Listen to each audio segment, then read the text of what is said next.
एकच ट्रेनमध्ये पहा. मुलीला काही व्यसन वगैरे नवऱ्यावर फिस करण्याचं व्यसन आहे, बाकी निर्वस नाही. हाय हॅलो नमस्कार. तर इकडे गुरुजी घरी आलेले असतात आणि लग्नामध्ये कोणतंही विघ्न येणार नाही, परंतु दक्षता घ्यायला हवी हे सांगून जातात. नंतर काव्या, जीवा आणि पार्थ, नंदिनी हे सर्वजण चौघेही आपल्या लग्नाच्या पत्रिका छापण्यासाठी ते गेलेले असतात. इकडे मानिनी काकूंनी घरीच लग्नाचा बस्ता बांधण्यासाठी दुकानदाराला बोलवलेलं असतं. घरातले सर्वजण लग्नाच्या साड्या चॉईस करण्यासाठी बसलेले असतात. काव्या, नंदिनी ह्या दोघीही आपल्या साड्या चॉईस करण्यासाठी जीवा आणि पार्थ या दोघांना विचारत असतात की ही साडी कशी दिसते, ती साडी कशी वाटते. ह्या दोघीही त्या दोघांना खुणवत असतात आणि ते दोघेही सांगतात की ही छान आहे की ती छान आहे म्हणून.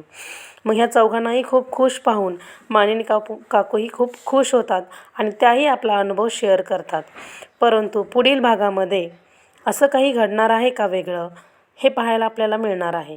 तर बघूया पुढे काय होणार आहे. रम्याचा प्लॅन सक्सेस ठरतोय की नाही ते पुढे पाहायला मिळेलच.